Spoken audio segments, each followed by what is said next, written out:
Hi everyone and welcome back to my channel. Today I'm sharing with you how to make a melting chocolate ball. It's a ball of chocolate which is melted with hot caramel sauce to reveal something inside. These have become quite popular recently and they're not too difficult to make, so if you would like to learn how to make it, then let's get started. The first thing we need to do is melt some chocolate. You can use whichever chocolate you would like here, milk, dark or even white.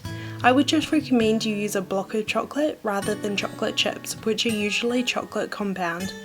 They don't actually contain any cocoa butter, so they don't taste near as good as proper chocolate. Cut your chocolate up into smaller pieces and place into a bowl. We're going to melt the chocolate over a bain-marie, otherwise known as a water bath. This provides much more of an indirect heat, so there is less chance of the chocolate burning.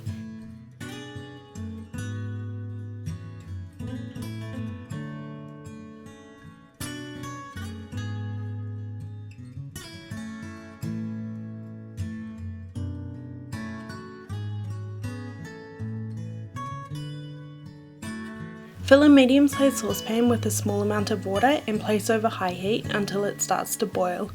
Turn off the heat and place the bowl of chocolate over the top. The bowl shouldn't touch the water in the saucepan, so make sure there isn't too much water. The steam trapped underneath the bowl will rise up and melt the chocolate, so leave it for a few minutes before giving it a stir.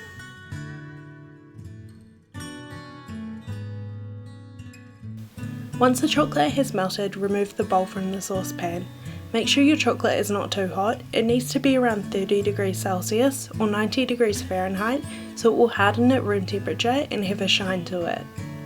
Separate a round mould and spoon in a few tablespoons of melted chocolate. Place on the other half.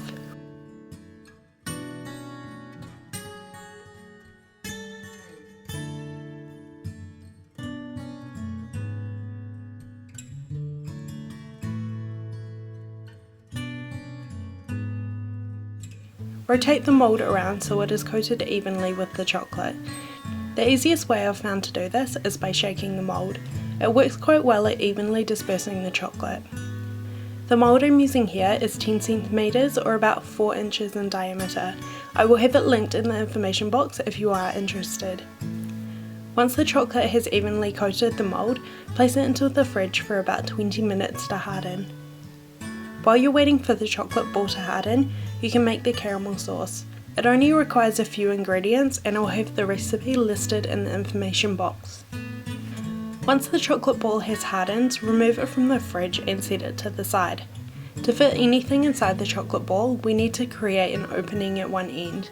The easiest way to do this is to heat up a surface like a cup or a mug or even a ramekin to melt the chocolate. To do this, I'm using boiling water. Place the ramekin into the boiling water and leave it to heat up for about 30 seconds or so. Remove the ramekin from the saucepan using tongs and use a paper towel to dry it. Remove the chocolate ball from the mould by pulling apart each end. The chocolate ball should come out very easily. If it doesn't, it might not quite be set yet, so just place it back into the fridge. Be very careful with the chocolate ball at this point as it's very fragile and can crack easily. Set the chocolate ball on top of the hot ramekin and move it around as it starts to melt the chocolate at the bottom. You don't want too big of a gap, just enough to fit something inside. Remove the chocolate ball from the ramekin and set it to the side.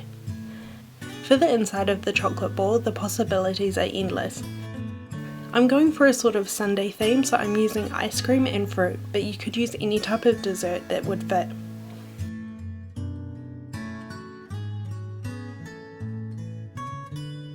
I'm placing a few scoops of ice cream into a bowl, followed by some strawberries, blueberries and finally some mint. Then it's time to slowly place over the chocolate ball, making sure that everything fits inside. When you are ready to serve the melting chocolate ball dessert, make sure your caramel sauce is hot. Pour it into a serving jug. To serve the dessert, slowly start to pour the hot caramel sauce over the chocolate ball and it should slowly start to melt, revealing the filling inside. This is a really show-stopping dessert that would impress anyone, but it's not actually too difficult to make, so give it a try. I hope you enjoyed this video. If you would like to see more, then just take a look at my channel. Thank you for watching and I will see you in my next video. Bye!